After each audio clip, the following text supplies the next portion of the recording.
अस्सलामुअलैकुम dear students. आज का जो हमारा टॉपिक रहेगा वो रहेगा एटॉमिक स्पेक्ट्रा। एटॉमिक स्पेक्ट्रा होता क्या है, यानी स्पेक्ट्रम हम किसे कहते हैं जब हमारे पास बहुत सारी वेवलेंथ्स होंगी और उनकी बहुत सारी फ्रीक्वेंसीज होंगी। यानी कि जब हमारे पास रेडिएशंस होती है तो उनकी डिफरेंट वेवलेंथ होती है और डिफरेंट फ्रीक्वेंसी होती है, तो वो एक स्पेक्ट्रा बनता है।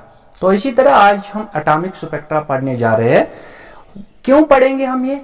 हमें इससे पहले हमने पढ़ा था थॉमसन्स मॉडल। क्यों पढ़ा था? ताकि हम स्ट्रक्चर ऑफ एटम मालूम कर सके। फिर उसके बाद इसकी कुछ लिमिटेशंस आई, फिर हमने रदरफोर्ड्स मॉडल पढ़ा। तो रदरफोर्ड्स मॉडल ने इसकी कुछ लिमिटेशंस को दूर किया और हमें एक न्यूक्लियस का मॉडल दिया। फिर उसके बाद हमने बोहर्स मॉडल पढ़ा। तो बोहर्स मॉडल ने भी हमें इसकी कुछ लिमिटेशंस एक्सप्लेन की, ताकि उसने उनको फेवर किया और उसे अपने मॉडल में यूज किया। तो हमारा मकसद था कि हम स्ट्रक्चर ऑफ एटम मालूम कर सके। तो इसीलिए in order to get a better understanding of the atomic structure we study the atomic spectra. तो अगर हमें इन मॉडल्स को यानी कि एटॉमिक मॉडल को बेहतर तरीके से समझना है तो हमें उसके लिए एटॉमिक स्पेक्ट्रा पढ़ना जरूरी है। कि बोहर ने कहा था कि जब एक इलेक्ट्रॉन, कोई भी एटम होगा, अगर ये एटम अपनी एक्साइटेड स्टेट में होगा तो इसके जो इलेक्ट्रॉन होंगे वो हायर स्टेट से, यानी कि मान लो हमारे पास दो स्टेट्स है, ये ग्राउंड स्टेट और ये एक्साइटेड स्टेट।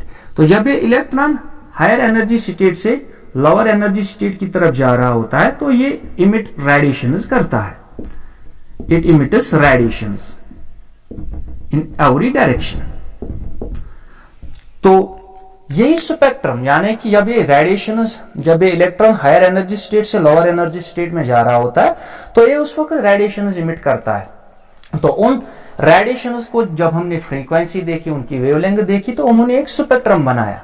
तो एटम को, यानी कि अगर हमें एटम को बेटर अंडरस्टैंड करना है तो हमें उसके लिए एटॉमिक स्पेक्ट्रा पढ़ना जरूरी है।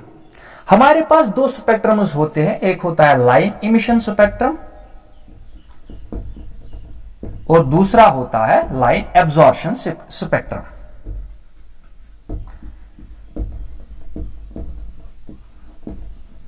तो हमारे पास दो स्पेक्ट्रम रहेंगे, line emission and line absorption spectrum, ताकि हमें एटम की बेटर अंडरस्टैंडिंग हो, ताकि उसका स्ट्रक्चर जो होता है वो हमें अच्छे से मालूम हो जाए। तो इससे हमने देखा है कि हमारे पास जो भी सॉलिड्स होते हैं या कोई भी लिक्विड होगा या हमारे पास कोई भी डेंस गैस होगा, हमने जब देखा कि जब ये अपनी एक्साइटेड स्टेट में होते हैं, सॉलिड्स या लिक्विड्स या डेंस गैसेस जब अपनी एक्साइटेड स्टेट में होते हैं तो ये इमिट रेडिएशंस करते हैं। मान लो अगर हम कोई भी सॉलिड लेंगे या लिक्विड लेंगे या कोई भी डेंस गैस लेंगे इन इट्स वेपर फॉर्म और गैसियस फॉर्म, तो जब भी हम इनका टेम्परेचर इंक्रीज करते हैं तो टेम्परेचर की वजह से ये हर एक, यानी कि अपनी रेडिएशंस इमिट करना शुरू कर देती है। यानी कि जो ही हम किसी सॉलिड का, किसी लिक्विड या किसी डेंस गैस का टेम्परेचर इंक्रीज कर लेंगे तो वो ग्राउंड स्टेट से, मान लो उसके एटम्स जो होंगे वो अपनी एक्साइटेड स्टेट्स में चले जाएंगे और उनके जो इलेक्ट्रॉन्स फ्रॉम हायर स्टेट से लोअर स्टेट में आएंगे तो वो रेडिएशंस इमिट करते हैं। तो क्यों करते हैं रेडिएशंस? क्योंकि जो सॉलिड, लिक्विड्स और गैसेस होते हैं इसके जो ये स्टार्ट कर लेते हैं ऑसिलेशंस, यानी कि जो भी एटम्स होंगे या मॉलिक्यूल्स वो ऑसिलेशंस, जो ऑसिलेट होना शुरू हो जाते हैं, या हम कहेंगे कि जो एटम्स और मॉलिक्यूल्स है वो इंटरैक्ट होना शुरू होते हैं। तो इस तरीके से वो रेडिएशंस इमिट करते हैं। बट जो ये रेडिएशंस बनाते हैं वो एक कंटिन्यूअस, यानी कि इनका जो रेडिएशंस देंगे जब ये हायर स्टेट से लोअर स्टेट में आएंगे तो ये जो भी रेडिएशंस देंगे वो एक कंटिन्यूअस बैंड बनाएंगे हर एक वेवलेंथ का, forms continuous band of wavelengths. तो इसकी जो वेवलेंथ्स होंगी वो एक कंटिन्यूअस बैंड बनाते हैं। क्यों बनाते हैं? क्योंकि जब हम टेम्परेचर इंक्रीज करते हैं तो सॉलिड्स के जो अंदर एटम्स होते हैं या मॉलिक्यूल्स होंगे लिक्विड्स में या गैसेस में, तो वो आपस में इंटरैक्ट होना शुरू होते हैं या उनकी ऑसिलेशंस बढ़ जाती है ड्यू टू टेम्परेचर से तो वो क्या करते हैं, वो ग्राउंड स्टेट से एक्साइटेड स्टेट में चले जाते हैं, वापस आने पे वो रेडिएशन इमिट करते हैं, तो वो एक कंटिन्यूअस बैंड बनाते हैं। जब हमने देखा कि कुछ रेयर गैसेस जो होते हैं या लेस डेंस गैसेस, तो जो भी लेस डेंस गैस होंगे, जब हमने उनमें देखा कि जब हम उन्हें एक्साइट यानी कि जो भी इनके एटम्स होंगे बट एक्साइटेड एटम्स, तो जब वो भी हायर स्टेट से लोअर स्टेट में आते हैं, ये लेस डेंस गैस और रेयर गैसेस, ये भी हमें एक बैंड देते हैं, बट वो बैंड कंटिन्यूअस नहीं होता है, उसमें वो एक डिस्क्रीट बैंड होता है, वो एक डिस्क्रीट बैंड देते हैं, that means which is not continuous, but उनकी जो ब्राइटनेस होती है वो इस ब्राइटनेस से, यानी कि जो ये रेडिएशन इमिट करेंगे उससे ज्यादा होती है, यानी कि डिस्क्रीट बैंड देते हैं बट हाई इंटेंसिफाइड, तो उनकी इंटेंसिटी ज्यादा होती है। और उनमें एक और डिफरेंस है इसके अलावा, यहां पे हमने कंटिन्यूअस बैंड देखा था, यहां पे हम डिस्क्रीट बैंड देखते हैं। इसके अलावा यहां ऑसिलेशंस और इंटरैक्शंस ऑफ एटम्स और मॉलिक्यूल्स होती थी। यहां ये जो लेस डेंस गैसेस हमें रेडिएशंस देंगे या वो अपना स्पेक्ट्रम देंगे, उसकी खुसूसियत क्या होती है, वो ऑसिलेशंस और इंटरैक्शंस ऑफ एटम्स और मॉलिक्यूल्स से नहीं होती है, बल्कि जो एटम्स एक्साइट हुए होते हैं वो खुद वही देते हैं। यानी कि इसमें एक और डिफरेंस यही है कि जो इसका जो बैंड होगा वो डिस्क्रीट होगा, और इसमें जो रेडिएशंस हमें मिलेंगी वो एटम्स बाय इटसेल्फ, यानी कि एटम्स खुद देते हैं, ना कि ऑसिलेट होके या इंटरैक्ट होके। तो यहां तक ये था एटॉमिक स्पेक्ट्रा। अब हम पहले एक्सप्लेन करेंगे लाइन इमिशन स्पेक्ट्रा। तो लाइन इमिशन स्पेक्ट्रा होता क्या है, पहले हम ये एक्सप्लेन करेंगे। तो अब हम एक्सप्लेन करने जा रहे हैं लाइन इमिशन स्पेक्ट्रम। तो पहले ही कहा था कि दो स्पेक्ट्रम्स होंगे, line emission and line absorption spectrum, line emission and line absorption spectrum. तो लाइन इमिशन स्पेक्ट्रम होता क्या है, यानी कि जब किसी भी एटम को हम अपनी एक्साइट स्टेट में ले आते हैं, तो वो या तो गैसेस फॉर्म में होगा या वेपर फॉर्म में होगा, तो वो एक सीरीज ऑफ लाइन्स देती है जिनकी डिफरेंट वेवलेंथ होती है। तो कैसे हम एक्सप्लेन कर रहे हैं इसे, ये एक सीरीज होती है लाइन्स की जिनकी डिफरेंट वेवलेंथ होगी, बट कौन इमिट करेंगे इसे, वो एटम्स इमिट करेंगे जिन्हें हमने गैसेस फॉर्म में या वेपर फॉर्म में रखा होगा। बट कैसे करेंगे, उसे हम डिस्चार्ज कर लेंगे, यानी कि एक्साइटेड स्टेट में पास कर लेंगे, हम एक इलेक्ट्रिक करंट उस गैस से पास करेंगे। मान लो हमारे पास कोई भी गैस होगा, या फॉर एग्जांपल हमारे पास कोई भी सॉलिड लिक्विड या कोई भी गैस हो in it is gaseous form, तो क्या करेंगे हम, जब हम उसे एक्साइटेड स्टेट में ले आते हैं, यानी कि डिस्चार्ज ट्यूब में रखेंगे, उस डिस्चार्ज ट्यूब में हम इलेक्ट्रिक करंट पास करेंगे, तो वो ग्राउंड स्टेट से ना अपनी एक्साइटेड स्टेट में चला जाएगा। तो जब वो एक्साइटेड स्टेट में चला जाता है, तो जब उसके इलेक्ट्रॉन्स वापस आते हैं from higher state to lower states, तो वो एक सीरीज ऑफ लाइन्स देते हैं जिनकी डिफरेंट वेवलेंथ होती है, उसे हम कहते हैं लाइन इमिशन स्पेक्ट्रम। यानी कि जो भी स्पेक्ट्रम हमने, हमारे पास एक स्पेक्ट्रम मिला रेडिएशंस का, किसने दिया, अब उन एलिमेंट्स ने दिए जिन्हें हमने एक्साइटेड स्टेट में लाया है। कैसे लाया है, वो है इलेक्ट्रिक करंट से हमने उसे लाया, उसे कहते हैं characteristic spectrum of the element, तो उसे हम कैरेक्टरिस्टिक स्पेक्ट्रम कहते हैं। अब हम इसे कैसे एक्सप्लेन कर लेंगे, मान लो हमारे पास कुछ सॉलिड्स लेंगे या लिक्विड्स या गैसेस लेंगे, तो उनको हम क्या करेंगे, उन्हें हम एक्साइटेड स्टेट में लेके आएंगे, कैसे, by passing an electric current. तो उनका जो स्पेक्ट्रम होगा वो कुछ रेडिएशन हमें देंगे। तो हमारे फॉर एग्जांपल हम मरकरी लेंगे, दूसरा हम सोडियम लेंगे, और तीसरा नियॉन लेंगे। मान लो हमारे पास 3 एलिमेंट्स है, mercury, sodium and neon, 3 elements है हमारे पास। इसे हम एक डिस्चार्ज ट्यूब में रखेंगे, उस डिस्चार्ज ट्यूब से हम इलेक्ट्रिक करंट पास करेंगे, बट डिस्चार्ज ट्यूब को एट लो प्रेशर पे रख लेंगे।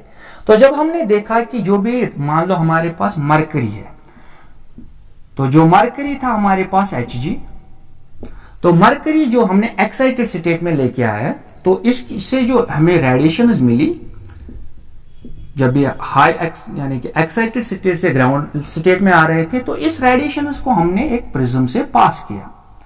हमने प्रिज्म के इस साइड क्या देखा कि इस साइड हमें कुछ रेडिएशन मिल रही थी जिनमें स्ट्रेंथ ज्यादा थी, यानी कि हाई स्ट्रॉन्ग रेडिएशन। तो बाकी रेडिएशन जो थी वो हमने नहीं देखी। तो हमने यहां देखी ब्लू रेडिएशन ज्यादा मिल रही है हमें और ग्रीन। तो इन दो कलर्स की स्ट्रेंथ ज्यादा थी।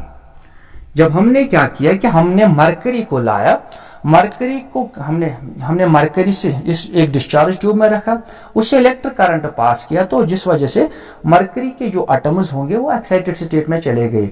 तो जब उनके इलेक्ट्रॉन्स वापस आ रहे थे from higher state to lower states, तो उन्होंने रेडिएशन इमिट की। हमने उस रेडिएशन को कहां से पास किया, एक प्रिज्म से। तो हमने दूसरी साइड प्रिज्म के क्या देखा कि कुछ स्ट्रॉन्ग बीम्स मिल रही है हमें, यानी कि ये कुछ रेडिएशन इमिट कर रहा था। तो वो उसका कलर ब्लू था और ग्रीन। जब हमने यही किया सोडियम के साथ, तो सोडियम भी हमने एक डिस्चार्ज ट्यूब में रख लिया Na, तो एक इलेक्ट्रिक करंट इससे पास किया, इसने भी कुछ रेडिएशंस दी। जब हमने उन रेडिएशंस को फिर से प्रिज्म से पास किया, तो हमने इस साइड देखा कि वेलो कलर वाज डोमिनेंट। तो हमने यहां वेलो कलर देख लिया, और वेलो कलर के इस साइड ऑन बोथ साइड्स हमने डिम वेलो कलर भी देख लिया, डिम वेलो कलर। तो क्या हुआ कि इस कुछ जो हमारे पास सारे सॉलिड्स, लिक्विड्स और गैसेस होंगे, यानी कि जो भी एलिमेंट्स होंगे, जब हम उनके साथ क्या करते हैं कि एक डिस्चार्ज ट्यूब में रखते हैं, उन्हें एक्साइटेड स्टेट में लेके आते हैं, तो वहां से हमें वो रेडिएशन इमिट करके देते हैं, जिसे हम लाइन इमिशन स्पेक्ट्रा कहते हैं। इसी तरह जब हमने नियॉन को लिया, तो नियॉन से हमें मिली रेड लाइट, ज्यादा इंटेंसिफाइड रेड लाइट थी। तो that is why it is used as a, जो नियॉन बल्ब्स होते हैं उनमें why red colour, that is why neon bulbs. तो ये जो नियॉन बल्ब्स होते हैं उनमें हम यूज करते हैं, क्योंकि जब नियॉन को हमने एक्साइटेड स्टेट में लेके आए हैं, तो वहां से हमें रेड कलर की इंटेंसिटी ज्यादा मिलती थी। तो ये थी यहां तक लाइन इमिशन स्पेक्ट्रा की, यानी कि कुछ एटम्स, यानी कि कुछ नहीं बल्कि सारे एटम्स, जब हम उन्हें एक्साइटेड स्टेट में ले आते हैं तो वो इमिट रेडिएशंस करते हैं। इसी तरह हमने जब दूसरा स्पेक्ट्रम देखा, लाइन एब्जॉर्प्शन स्पेक्ट्रम, तो by name it indicates that कि कुछ एब्जॉर्ब हो रहा है। तो लाइन एब्जॉर्प्शन स्पेक्ट्रम हम देख लेंगे। लाइन एब्जॉर्प्शन स्पेक्ट्रा, तो लाइन एब्जॉर्प्शन स्पेक्ट्रम क्या होता है, हमें मालूम है कि जो व्हाइट लाइट होती है, तो it is combination of 7 colours, यानी कि विबगोयर की बनी होती है। तो जब हम इस व्हाइट लाइट को एक प्रिज्म के से पास करते हैं, तो हमें यहां से सारे कलर मिलते हैं, यानी कि विबगोयर मिलता है हमें यहां। But there is no sharp boundary, यानी कि अगर हम इसे एक डायग्राम में देखेंगे, यानी कि इसकी पिक्चर देखेंगे जैसे हमने रेनबो देखा होता है, तो ये जो कलर्स होते हैं इनमें कहीं पे ना कोई शार्प बाउंड्री नहीं होती है। यहां से ये कलर शुरू होता है, यहां से ये कलर शुरू होता है, यहां से ये कलर शुरू होता है, तो इनकी कोई सेपरेट बाउंड्री नहीं होती है। तो हमने जब देखा कि इसकी जो वेवलेंथ होती है वो 400 नैनोमीटर से 760 नैनोमीटर्स की होती है। तो इन कलर्स में ना हमें कोई शार्प बाउंड्री नहीं मिल रही है, यानी कि अगर हम इसकी पिक्चर देख लेंगे तो उसमें हमें बाउंड्री नजर नहीं आती है। बट जब हमने क्या किया कि हमने कुछ इस व्हाइट लाइट को, यानी मान लो हम यहां पे एक गैस रखेंगे, सोडियम ही रख लेंगे Na, तो जब हमने देखा कि इस साइड से हमने यही स्पेक्ट्रम ऑब्जर्व किया, तो उसमें येलो कलर नहीं मिल रहा था हमें। तो यानी कि ये जो गैस था सोडियम का, यानी कि in the form of vapours या गैसेस स्टेट, यानी कि ये एक्साइटेड हुआ था। तो जब व्हाइट लाइट इसे पास हुई, इसने एक्साइट किया सोडियम एटम्स को। तो सोडियम एटम्स ने कौन सी लाइट एब्जॉर्ब की, उन्होंने येलो लाइट एब्जॉर्ब की। तो जो भी, यानी कि हमारे पास कुछ शार्प बाउंड्रीज नहीं मिल रही थी। तो जब हमने इसे किससे पास किया, कुछ मटेरियल से, यानी कि हमने सोडियम से इसे पास किया, तो हमें यहाँ येलो कलर नहीं मिल रहा। तो अगर हम देखेंगे तो जो भी येलो कलर था यहाँ पे, तो येलो कलर वाज डिसअपियर।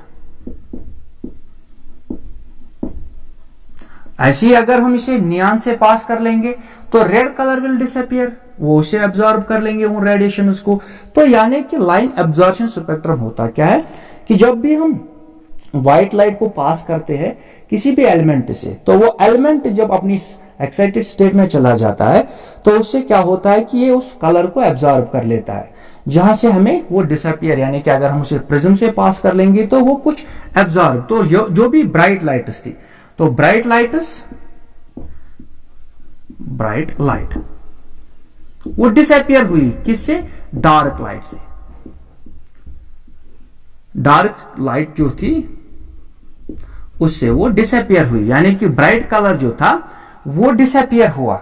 यानी कि अगर हम कोई भी, मान लो अगर फिर से हम मरकरी लेंगे यहां, तो ब्लू कलर और ग्रीन कलर डिसअपियर होगा। सोडियम लिया तो येलो कलर डिसअपियर हुआ। नियान लेते तो रेड कलर डिसअपियर होता।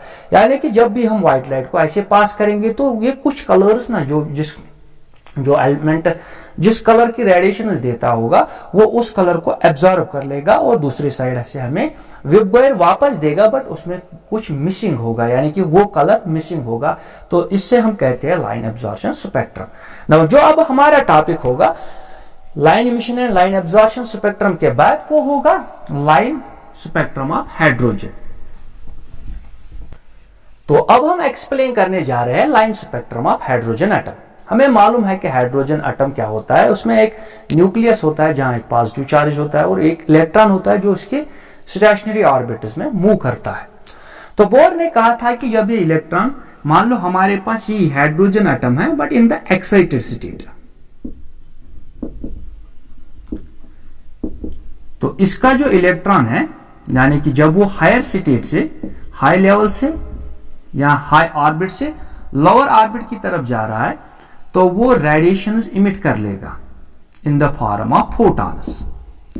तो जब ये वापस आएगा, बोहर ने अपने थर्ड पोस्टुलेट में हमें यही कहा था कि मान लो हमारे पास ये हाइड्रोजन एटम है, अपनी एक्साइटेड स्टेट में चला गया था, तो जब ये इलेक्ट्रॉन हायर स्टेट से लोअर स्टेट में चला जाएगा, मान लो ये एन फाइनल थी और ये एन इनिशियल स्टेट थी जहां से ये आ रहा था, तो ये रेडिएशंस दे रहा है इन द फॉर्म ऑफ फोटॉन्स।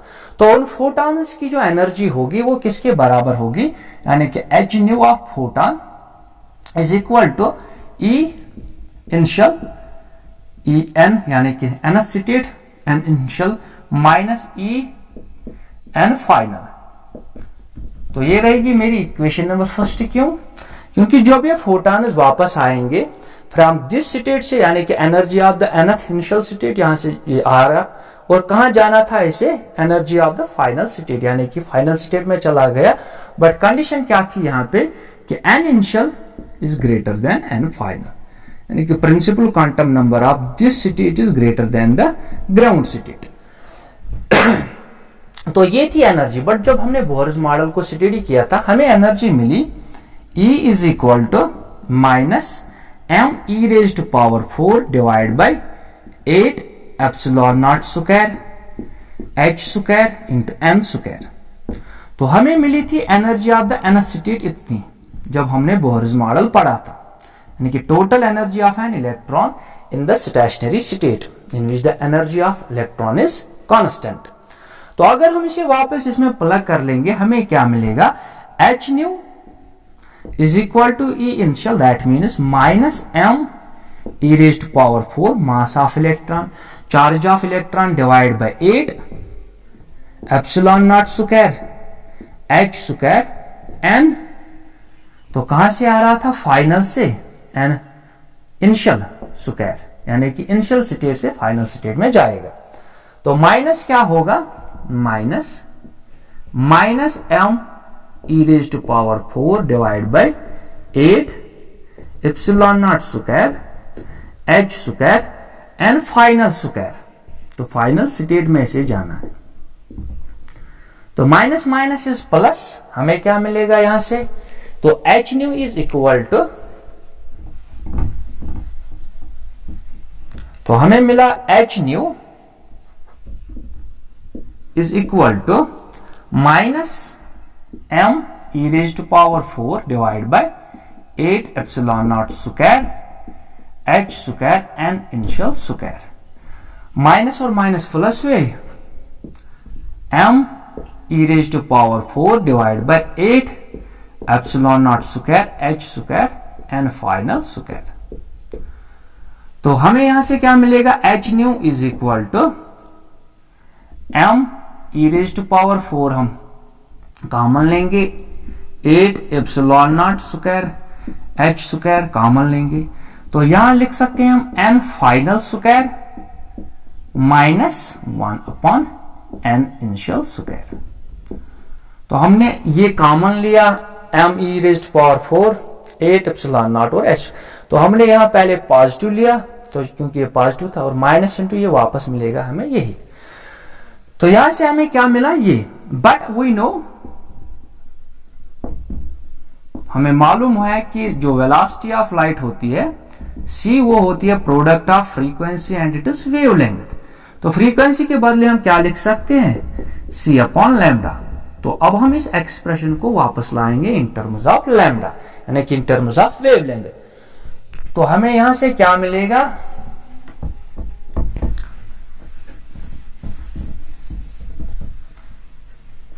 हमें मिलेगा यहां से h, न्यू के बदले लिखेंगे c upon lambda is equal to m e raise to power 4 divide by 8 epsilon naught square h square into 1 by n final square minus 1 by n initial square.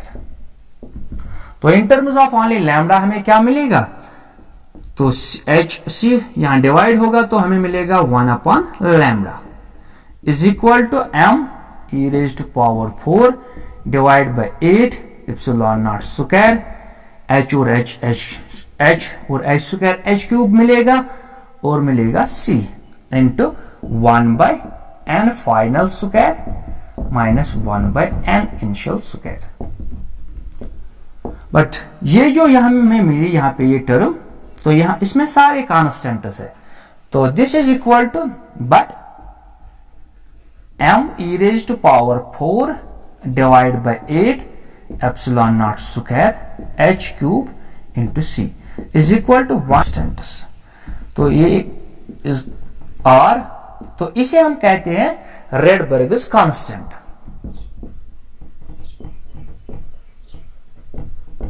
रेडबर्ग्स constant, तो इसकी जो value होती है r की, यानी कि हमें क्या मिलेगा यहां से, तो उसकी वैल्यू होगी 1.097 इंटू 10 रेज टू पावर 7 पर मीटर। क्यों, क्योंकि यहां पे हमें वेवलेंथ है इन रेसिप्रोकल फॉर्म, तो हम वेवलेंथ को कैसे मेजर करते हैं, मीटर्स, या यहां से जो हमें सारे कांस्टेंट्स कैंसिल करने पड़ेंगे, यानी कि जो भी यूनिट्स होंगे तो वहां से मिला हमें पर मीटर। तो ये होता है, this is called Rydberg's formula. तो ये इस कांस्टेंट था r is Rydberg's constant, but from this we get a Rydberg formula that is 1 by lambda 1 upon lambda is equal to r, that is Rydberg's constant whose value is this much into 1 by n final square minus 1 by n initial square. This is called Rydberg's equation for hydrogen atom. तो ये था रेडबर्ग्स constant और ये थी रेडबर्ग्स equation for hydrogen atom, क्योंकि हमें इसकी line spectrum study करनी है. तो this equation is called रेडबर्ग्स equation. अगर हम इसे किसी और दूसरी फॉर्म में लेना चाहें, but we know 1 by lambda is equal to nu dash, which is called a wave number. अगर हम इस इक्वेशन को वेव नंबर में लाना चाहेंगे, वेव नंबर होता है क्या, number of waves in a unit distance. तो ये क्या होता है, number of waves in unit distance.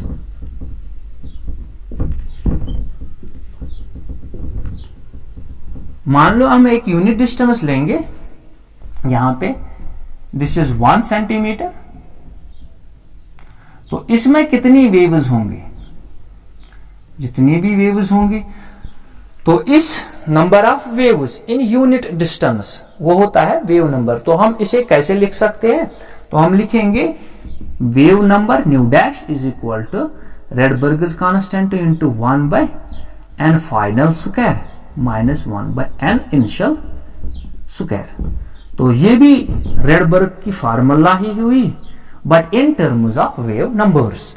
अगर हम इसे शॉर्टकट फॉर्म में लिखना चाहेंगे, इसी जो हमें प्रॉब्लम सॉल्व करने में हेल्प करेगी, मतलब क्विकली, तो इस फॉर्म यानी कि रेडबर्ग्स फार्मूला को हम एक और फॉर्म में लिख सकते हैं।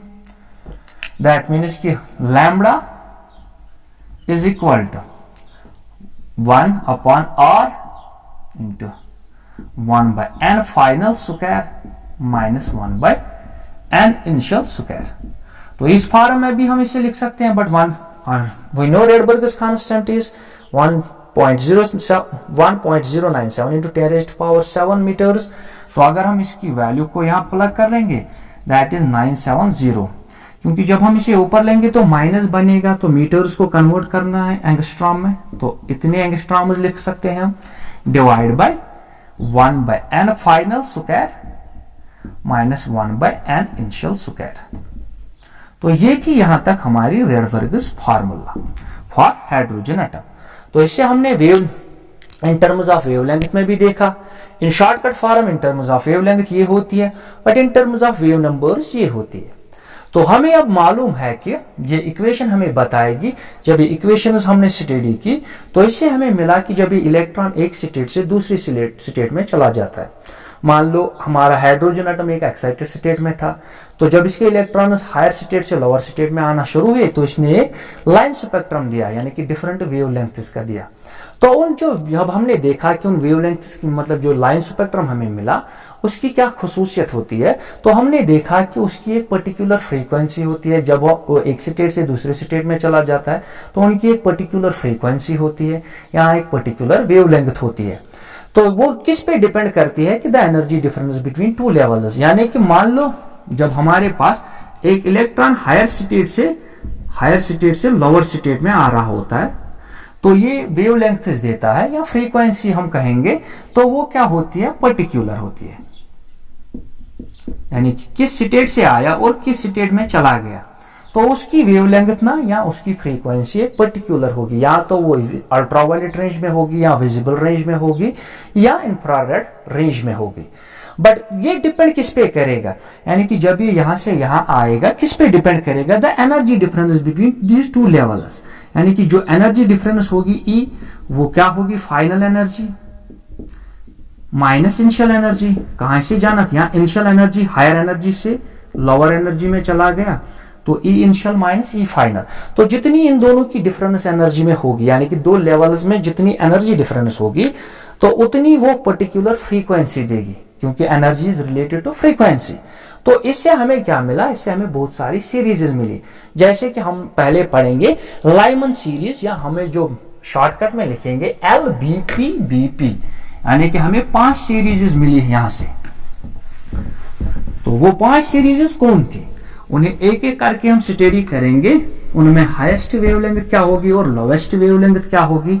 तो सबसे पहले इतना ध्यान रहे कि पर्टिकुलर फ्रीक्वेंसी मिलती है हमें, या पर्टिकुलर वेवलेंथ मिलती है हमें जब इलेक्ट्रॉन हायर स्टेट से लोअर स्टेट में आता है। तो वो फ्रीक्वेंसी किस पे डिपेंड करती है, the energy difference between two energy states और एनर्जी ऑर्बिट्स। तो हमें क्या मिलता है, यहां से हम 5 सीरीज पढ़ लेंगे, LBP, Lyman, Balmer, Paschen Brackett and Pfund series मिलती है। तो सबसे पहले हम लाइमन सीरीज को स्टडी करेंगे।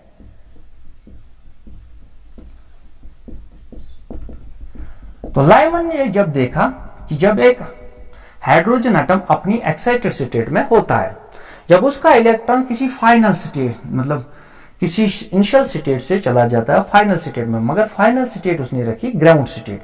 तो पहले मैं इसे एक डेफिनेशन लिखता हूं ताकि उससे आपको अच्छे से अंडरस्टैंड हो। तो सबसे पहले जो लाइमन सीरीज थी, यानी कि spectral line is emitted due to the transition of an electron from an outer orbit, यानी कि इलेक्ट्रॉन किसी भी ऑर्बिट से आ सकता है, बट उसे जाना है फर्स्ट ऑर्बिट में। तो ये थी लाइमन सीरीज, यानी कि अगर हम इसे ग्राउंड स्टेट यानी कि फर्स्ट ऑर्बिट रख लेंगे, ये दूसरा, ये तीसरा, चौथा और अप टू इंफिनिटी। तो अगर इलेक्ट्रॉन किसी भी स्टेट से, कोई भी आउटर स्टेट से आएगा, यानी कि एन इनिशियल होना चाहिए 2 से ऊपर, यानी कि 2, 3, 4, मगर जाना कहां है उस इलेक्ट्रॉन को? फर्स्ट ऑर्बिट में। यानी कि अगर इलेक्ट्रॉन यहां से आया इस स्टेट में, या यहां से आया इस स्टेट में, किसी भी आउटर स्टेट से या ऑर्बिट से किस स्टेट में जाना है उसे? फर्स्ट, यानी कि फर्स्ट ऑर्बिट में जाना है। तो वहां से मिलती है हमें एक सीरीज जिसे हम कहते हैं लाइमन सीरीज। तो हमें मालूम है Rydberg's formula for hydrogen atom 1 by lambda is equal to Rydberg's constant n final square minus 1 by n initial square. तो जो इनिशियल वैल्यूज होंगी वो यहाँ 2 से ऊपर होंगी, बट फाइनल वैल्यू होगी बस एक 1, दैट इज, तो यहाँ इसकी फार्मूला क्या बनेगी? 1 by lambda is equal to Rydberg's constant into 1 minus 1 by n initial square. तो ये n इनिशियल कुछ भी हो सकता है, मान लो हमें ये दूसरी स्टेट से आया या हमें इनफाइनाइट स्टेट से आया, तो किसी भी स्टेट से आ सकता है, बट जाना कहां है उसे? अगर वो ग्राउंड स्टेट में चला गया तो हमें मिली एक लाइन स्पेक्ट्रम जिसे हम कहते हैं लाइमन सीरीज। तो हम जब देखेंगे तो एनर्जी, मैंने पहले ही कहा था कि ये जो एनर्जी देगा ये फोटॉन, जब ये इलेक्ट्रॉन वापस आएंगे तो जो एनर्जी होगी फोटॉन की वो डिपेंड करेगी the energy difference between two. तो अगर हम पहले ये देखेंगे, इनकी एनर्जी जो होगी सबसे कम डिफरेंस वाली होगी, या as compare to infinite state से या थर्ड स्टेट से, क्योंकि ये एनर्जी डिफरेंस से ज्यादा होगी, फोर्थ की ज्यादा होगी थर्ड से। तो अब तो ऐसे इन्फिनिटी से जब हम इलेक्ट्रॉन आएगा तो उसकी एनर्जी सबसे ज्यादा होगी, the energy difference between two states. तो जो भी फोटॉन निकलेगा उसकी एनर्जी ज्यादा होगी। तो यहाँ पे हम देखेंगे सबसे लॉन्गेस्ट वेवलेंथ क्या होगी एसोसिएट लाइमन सीरीज से, और सबसे शॉर्टेस्ट वेवलेंथ क्या होगी? तो शॉर्टेस्ट वेवलेंथ के साथ सबसे ज्यादा फ्रीक्वेंसी होगी और लॉन्गेस्ट वेवलेंथ के साथ सबसे कम फ्रीक्वेंसी होगी। तो लॉन्गेस्ट वेवलेंथ कैसे मिलेगी? जब इलेक्ट्रॉन जो एनर्जी डिफरेंस कम होगी तो फ्रीक्वेंसी कम मिलेगी, तो सबसे ज्यादा वेवलेंथ मिलेगी। तो जब इलेक्ट्रॉन दूसरे स्टेट से पहले स्टेट में आएगा तो सबसे लॉन्गेस्ट स्टेट मिलेगी, लॉन्गेस्ट वेवलेंथ मिलेगी हमें। और जब इलेक्ट्रॉन कहां से आएगा? इनफाइनाइट स्टेट से, तो उसे सबसे ज्यादा फ्रीक्वेंसी होगी और वेवलेंथ कम होगी। तो लाइमन सीरीज जो हमने पढ़ी, तो लॉन्गेस्ट वेवलेंथ क्या होगी इसमें? Longest wavelength that means lambda maximum क्या होगा? और यहां से हम देखेंगे लॉन्गेस्ट, यानी यहां से देखेंगे शॉर्टेस्ट, यानी कि लैम्डा मिनिमम। तो इसके साथ सबसे ज्यादा फ्रीक्वेंसी एसोसिएट होगी, तो इसके साथ सबसे कम फ्रीक्वेंसी एसोसिएट होगी। तो जब इलेक्ट्रॉन दूसरे स्टेट से पहले स्टेट में आएगा तो हमारे पास क्या होगा? एन फाइनल जो होगा वो फाइनल स्टेट होगी 1। तो कहां से इलेक्ट्रॉन आएगा? एन इनिशियल जब होगा 2, यानी कि जब इलेक्ट्रॉन दूसरी स्टेट से पहली स्टेट में चला जाएगा तो हमें मिलेगी सबसे लॉन्गेस्ट वेवलेंथ। तो उसकी फ्रीक्वेंसी सबसे कम होगी क्योंकि energy difference between these two levels is minimum, तो वो कम होगी। तो इसे हम रेडबर्ग्स फार्मूला ही में यूज करेंगे 1 by लैम्डा मैक्सिमम। तो हमें क्या मिलेगा? हमें मिलेगा रेडबर्ग्स कांस्टेंट इनटू 1 माइनस 1 by, अब एन इनिशियल स्टेट कौन सी है? 2, दैट मीन्स 2 स्क्वायर। तो वो हुआ 4, that is r into 4 minus 1 divided by 4, which is 3 by 4, that is 3r divided by 4। तो ये हुई हमें 1 by लैम्डा मैक्सिमम। तो लैम्डा मैक्सिमम किसके बराबर होगा? तो लैम्डा मैक्सिमम होगा 4 divided by 3r। तो रेडबर्ग्स कांस्टेंट जब मैंने यूज किया था, रेडबर्ग्स कांस्टेंट की वैल्यू कितनी थी? r is equal to 1.097 into 10 raised to power 7 पर मीटर। तो ये अगर हम यूज कर लेंगे, यहाँ पे इतनी वैल्यू थी, डिवाइड में आएगी तो ऊपर चली जाएगी। तो जो लैम्डा मैक्सिमम हमें यहां से मिलेगा इन टर्म्स ऑफ एंगस्ट्रॉम्स, तो वो कितना मिलेगा हमें यहां से? 12, 15, पॉइंट समथिंग एंगस्ट्रॉम्स, तो इतनी सबसे ज्यादा मैक्सिमम वेवलेंथ होगी। तो इसके साथ जो फ्रीक्वेंसी होगी वो सबसे कम होगी, यानी कि इलेक्ट्रॉन इस स्टेट से इस स्टेट में चला गया तो एनर्जी डिफरेंस कम थी, तो हमें मिली मैक्सिमम वेवलेंथ, बट उसकी फ्रीक्वेंसी जो होगी वो सबसे कम होगी। तो ये मिली हमें लॉन्गेस्ट वेवलेंथ। और अगर हम देखेंगे शॉर्टेस्ट वेवलेंथ यानी कि लैम्बडा मिनिमम, तो लैम्बडा मिनिमम हमें कितनी मिलेगी यहां से, तो हम अब देखेंगे लैम्बडा मिनिमम यानी कि सबसे शॉर्टेस्ट। तो सबसे शॉर्टेस्ट वेवलेंथ के साथ सबसे ज्यादा एनर्जी होगी। तो एनर्जी किसकी ज्यादा होगी, ग्राउंड स्टेट और इनफाइनाइट स्टेट की। तो एन फाइनल हमें लाइमन सीरीज में फर्स्ट ऑर्बिट होगा, बट एन इनिशियल जो होगा वो कहां होगा, वो इन्फिनिटी पे होगा, 1/इन्फिनिटी। तो यही मिलेगा, बट यहां पे क्या लिखेंगे, 1 लैम्बडा मिनिमम, और यहां क्या होगा 1 - one by infinity which is 0, that is it becomes r। तो हमें मिला यहां से 1 lambda minimum is equal to r। तो लैम्बडा मिनिमम कितना हुआ, lambda minimum is equal to r। तो लैम्बडा मिनिमम मिलेगा हमें r के बराबर। तो उसकी जो वैल्यू है वो मिली हमें 911 एंगस्ट्रॉम्स। तो अगर हम इसे सॉल्व कर लेंगे, क्योंकि हमें इसकी वैल्यू मालूम है, तो लैम्बडा मिनिमम 1/r के बराबर होगा, 1/r। तो 1/r इस वैल्यू को ऊपर ले जाओ, तो वहां से मिला हमें ये। तो ये जो हमें सबसे लॉन्गेस्ट वेवलेंथ कितनी थी इस सीरीज में, तो लॉन्गेस्ट वेवलेंथ थी इस सीरीज में 1215। तो लैम्बडा मैक्सिमम मिला हमें यहां से, वो कितना था 1215.4 एंगस्ट्रॉम्स। कहां से कहां तक, तो लैम्बडा मिनिमम था 911 एंगस्ट्रॉम्स। तो ये किस रेंज में आता है, ये मिनिमम वेवलेंथ अल्ट्रावायलेट रेंज में। तो जो लाइमन सीरीज थी it lies in the ultraviolet range. तो जब इलेक्ट्रॉन कहां से, किसी भी आउटर स्टेट से किस स्टेट में चला जाए, फर्स्ट स्टेट में, तो वहां से हमें कौन सी सीरीज मिलती है, लाइमन सीरीज। अब हम इसी के साथ बाल्मर सीरीज पढ़ेंगे, बाल्मर सीरीज। तो डेफिनेशन यही रहेगी, बस स्टेटस चेंज होंगे, यानी कि the spectral line is emitted due to the transition. तो ट्रांजिशन होनी चाहिए कहां से, due to transition of an electron from any orbit, but initial orbit जो होगा वो होगा 3 से, यानी कि थर्ड स्टेट से फोर्थ फिफ्थ, यानी कि कोई भी स्टेट अपर स्टेट होगा, बट थर्ड स्टेट। तो कहां जाना चाहिए, नॉट इन फर्स्ट ऑर्बिट। अब ये अगर दूसरी ऑर्बिट में चला गया, इन सेकंड ऑर्बिट, तो ये क्या मिलेगा हमें यहां से 2। तो जो भी हमें एक स्पेक्ट्रम मिलेगा उस स्पेक्ट्रम को कहते हैं हम बाल्मर स्पेक्ट्रम या बाल्मर सीरीज। तो ऐसे फार्मूला तो सेम रहेगी, यानी कि बस उसके न्यूमेरिकल वैल्यू सॉल्व करने, बट जो फार्मूला रहेगी 1 lambda is equal to Rydberg's constant into 1 n final. अब एन फाइनल कौन सी स्टेट है, दूसरी, यानी कि 2 square minus 1 n initial square. तो इनिशियल वैल्यूज क्या होंगे, 3 4 5 कोई भी वैल्यू हो सकता है अप टू इन्फिनिटी। तो अब इलेक्ट्रॉन कहां से आएगा, किसी भी थर्ड स्टेट या किसी भी स्टेट से वापस आके वो किस स्टेट में उसे जाना है, उसे जाना है सेकंड स्टेट में। तो अगर इलेक्ट्रॉन थर्ड स्टेट से चला है सेकंड स्टेट में, या फोर्थ से सेकंड स्टेट में, या फिफ्थ से सेकंड स्टेट में, या कोई भी स्टेट हो अप टू इनफाइनाइट, तो अगर वो फाइनल स्टेट उसे मिली दूसरी, तो जो भी हमें स्पेक्ट्रम मिलेगा उस स्पेक्ट्रम को कहते हैं हम बाल्मर सीरीज, यानी कि जो सीरीज मिलेगी उसे कहते हैं हम बाल्मर सीरीज। तो फार्मूला इसके लिए ये रहेगी, क्योंकि हमें पता है कि जो फाइनल वैल्यू है इलेक्ट्रॉन की, यानी कि जहां पे उसे जाना है, फाइनल वैल्यू नहीं बट जिस स्टेट में उसे जाना है, इट इज सेकंड ऑर्बिट और सेकंड एनर्जी स्टेट।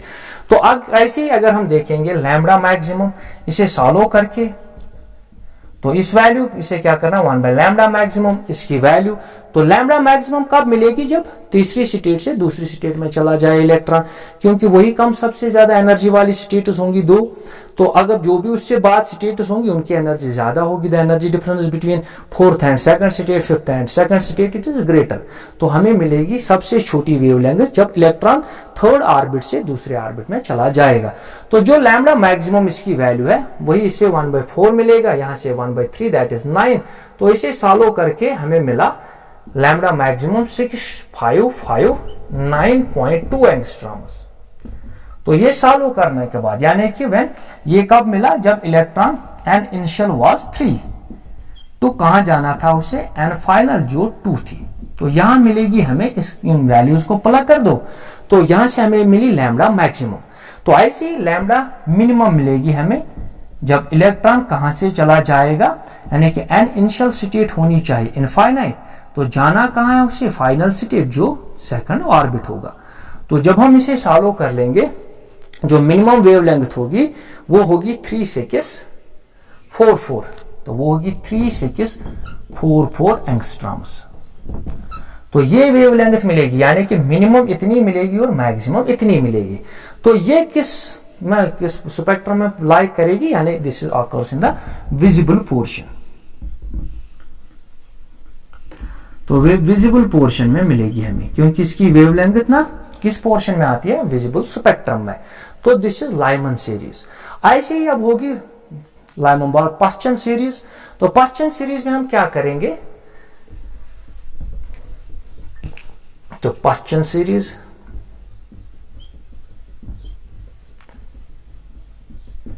अब इलेक्ट्रॉन फिर से इमिट होगा, ट्रांजिशन होगी आउटर ऑर्बिट से, बट आउटर ऑर्बिट यहां से होंगे स्टार्ट 4 से। तो अगर 4, 5, 6, 7 अप टू इनफाइनाइट, तो किस स्टेट में जाना है इसे, नॉट इन सेकंड। अब अगर ये तीसरे ऑर्बिट में चला गया, यानी कि थर्ड ऑर्बिट, तो एन फाइनल क्या होगा यहां से अब 3। तो हमें मिलेगी कौन सी सीरीज, पश्चन सीरीज। तो फार्मूला फिर से यही, बट फाइनल स्टेट जो होगी अब होगी वो 3 स्क्वायर। तो फार्मूला यहां से सेम रहेगी, बट यहां मिलेगा हमें 1/3 स्क्वायर माइनस 1/n इंशियल स्क्वायर। तो n इंशियल कहां से शुरू होगा, 4 से। तो ऐसे ही अब इलेक्ट्रॉन यहां से नहीं, अब ये फोर्थ स्टेट से आएगा। तो अब इलेक्ट्रॉन, ये थी सेकंड स्टेट, ये थी third state, fourth state, fifth state.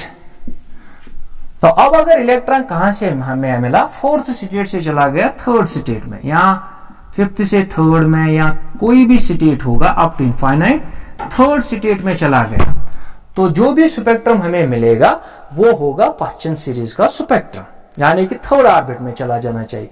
तो ऐसे ही लैम्डा मैक्सिमम अगर हम यहां से कैलकुलेट करेंगे तो 1 बाय लैम्डा मैक्सिमम कब मिलेगा, जब इलेक्ट्रॉन फोर्थ स्टेट से थर्ड स्टेट में चला जाएगा, क्योंकि सबसे कम एनर्जी डिफरेंस इन दोनों की होगी। तो सबसे शॉर्टेस्ट वेवलेंथ जो होगी वो जब इलेक्ट्रॉन इनफाइनाइट स्टेट से कहां चला जाएगा, थर्ड स्टेट में। तो अगर हम लैम्डा मैक्सिमम यहां लिखेंगे, तो लैम्डा मैक्सिमम ऐसे ही सॉल्व करना है, क्या लिखेंगे, 1 by lambda maximum is equal to r into 1 by n। तो कहां से होगा, 1/3 के बदले क्या लिखेंगे, 3 स्क्वायर दैट इज 9। तो lambda maximum n initial state क्या होगा, इनिशियल स्टेट होगा फोर्थ, तो कहां जाना है इसे, n final which is third state. तो ऐसे अगर लैम्डा मिनिमम देखना है तो इन्फिनिटी से, बट यहां फाइनल स्टेट रहेगी थर्ड स्टेट। तो फोर्थ से जब इलेक्ट्रॉन आएगा थर्ड स्टेट में तो लैम्डा मैक्सिमम होगा, और जब इन्फिनिटी से आएगा थर्ड स्टेट में तो सबसे मिनिमम होगा। जब हमने इसे देखा तो कितना वैल्यू लैम्डा मैक्सिमम मिलता है, 18741 एंगस्ट्रॉम्स। अब वेवलेंथ बढ़ने लगी, यानी कि ज्यादा होने लगी। तो इसी के साथ जब हमने मिनिमम वैल्यू देखा 8199 एंगस्ट्रॉम्स। तो अब वेवलेंथ ज्यादा होनी शुरू हुई तो it lies in the infrared. तो ये किस में मिलेगा, इंफ्रारेड रीजन, रेड रीजन। तो ऐसे ही अब ये मिलेगी। तो नाउ अब हमें पढ़नी है ब्रैकेट सीरीज। तो ब्रैकेट सीरीज में हमें क्या मिलेगा, सेम ऐसे ही करेंगे ब्रैकेट सीरीज। तो spectrum line is due to the transition of an electron from an outer orbit, but अब आउटर ऑर्बिट कहां से शुरू होगा, 5 से, तो थर्ड में नहीं बल्कि फोर्थ ऑर्बिट में चला जाना चाहिए, फोर्थ ऑर्बिट। तो एन फाइनल कितनी हुई, अब ये 4 हुई, यानी कि इलेक्ट्रॉन अब फोर्थ स्टेट में चला जाना चाहिए। तो यहां से क्या मिलेगा, यही फार्मूला, बट यहां से अब फाइनल वैल्यू मिलेगी 4 स्क्वायर। तो ऐसे ही अब इलेक्ट्रॉन कहां से चला जाएगा, अब इलेक्ट्रॉन अगर फोर्थ स्टेट में चला गया किसी भी हाई स्टेट से, यानी कि 5th 6th 7th 8th up to infinite, तो किसी भी स्टेट से चला जाए। तो इसे मैं अब लिख के रखता हूं, फिर मैं एक्सप्लेन करूंगा। तो अब ब्रैकेट सीरीज, तो ब्रैकेट सीरीज में भी हमें यही फार्मूला मिलेगी, बट यहां पे देखना है फाइनल स्टेट जो होगी वो फोर्थ स्टेट होगी। तो लैम्बडा मैक्सिमम कितना मिलेगा हमें, 40589 एंगस्ट्रॉम्स। तो 5th स्टेट से जाना है उसे, फाइनल स्टेट जो 4 रहेगी। लैम्बडा मिनिमम कब मिलेगी, जब इनफाइनाइट स्टेट से इलेक्ट्रॉन चला आएगा और फोर्थ स्टेट में जाएगा, तो दैट मीन्स फोर्थ स्टेट तो 14576 एंगस्ट्रॉम्स मिलेगी। सिंस वेवलेंथ बढ़ती गई तो ये भी इंफ्रारेड रेंज में मिलेगा।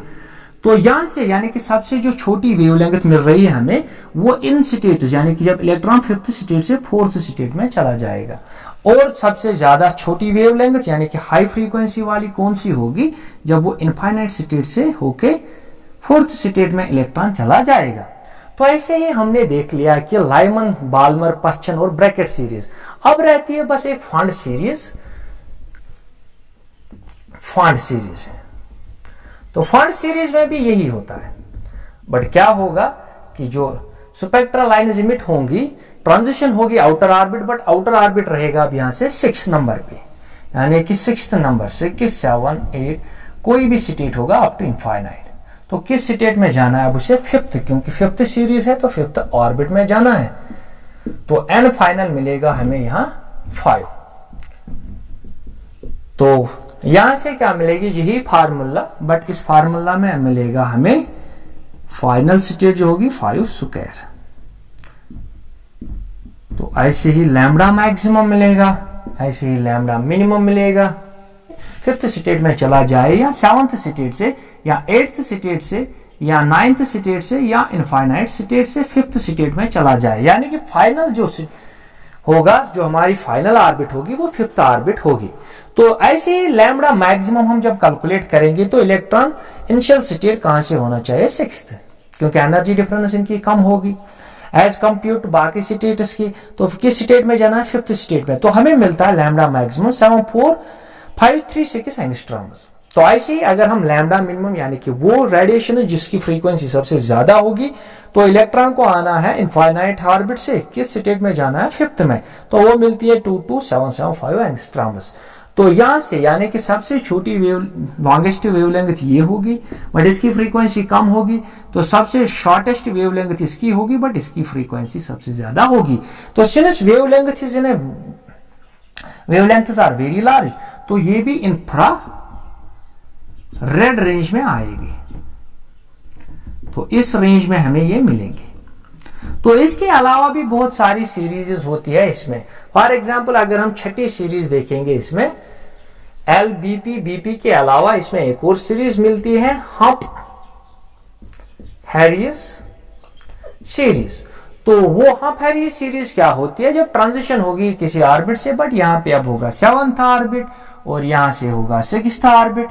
तो ऐसे ही आगे बढ़ जाएंगी तो बहुत सारी स्टेटस मिलेंगी, बट जो मेन 5 होती है वो होती है Lyman, Balmer, Paschen, Brackett and Pfund series. तो यहां से ये क्या मिलेगा यहाँ, तो यहाँ ये मिलेगा 6। तो बाकी वेवलेंथ्स वो भी इंफ्रारेड रेंज में ही मिलेंगी। तो अब हमें क्या आखिर पे हम क्या एक्सप्लेन करने जा रहे हैं कि जब इलेक्ट्रॉन किसी भी स्टेट से चला जाए, अगर पहली स्टेट में चला गया तो लाइमन सीरीज मिलेगी, अगर दूसरी में बाल्मर, अगर तीसरी में पश्चन, अगर 4th ब्रैकेट एंड अगर 5th में चलेगी तो फंड सीरीज में कन्वर्ट होगी, अगर 6th में तो हम्प हैरिस सीरीज। तो अगर हम यहां से ये लेंगे ग्राउंड स्टेट, यानी कि नंबर 1 फर्स्ट स्टेट, तो ये लेंगे दूसरी स्टेट, क्योंकि एनर्जी डिफरेंस फिर इससे कम होती है, तो ऐसे ही तीसरी स्टेट मिलेगी, फोर्थ स्टेट में उससे कम एनर्जी होगी, फिफ्थ, सिक्स्थ, तो ऐसे ही कम कम एनर्जी होती जाएगी, कम, तो क्लोजली होंगी एक दूसरे की, तो अप टू इनफाइनाइट। तो अगर इलेक्ट्रॉन इस स्टेट में चला जाए, किसी भी स्टेट से, फ्रॉम दिस स्टेटस, कोई भी स्टेट होगा, अगर यहां से इलेक्ट्रॉन चला गया पहली स्टेट में, तो ये जो हमें सीरीज मिलती है कौन सी, इसे कहते हैं लाइमन। तो लाइमन अल्ट्रावायलेट रेंज में मिलती। तो अगर यहां से तीसरी स्टेट से दूसरी स्टेट में, तो यहां मिलेगी हमें बाल्मर सीरीज। तो बाल्मर सीरीज विजिबल पोर्शन में मिलती है हमें। तो ऐसे ही अब इलेक्ट्रॉन अगर तीसरी स्टेट में आ गया, तो लाइमन के एल बी पाश्चन सीरीज। तो ऐसी ये सारी सीरीज हमें मिलेंगी अप टू सिक्स्थ। तो ये था यहां तक hydrogen, line spectrum of hydrogen. तो इसमें हमने एक्सप्लेन किया कि एटॉमिक स्पेक्ट्रा होता क्या है, लाइन इमिशन स्पेक्ट्रा और लाइन एब्जॉर्प्शन स्पेक्ट्रा क्या होता है, और हाइड्रोजन यानी कि जो line spectrum of hydrogen atom होता है उसमें कौन कौन सी सीरीज हमें मिलती है। तो उम्मीद करते हैं कि यहां तक आप लोगों को समझ में आया होगा। अगर कहीं भी कोई प्रॉब्लम होगी तो कमेंट में लिखना, उसका हम आंसर प्रोवाइड करेंगे।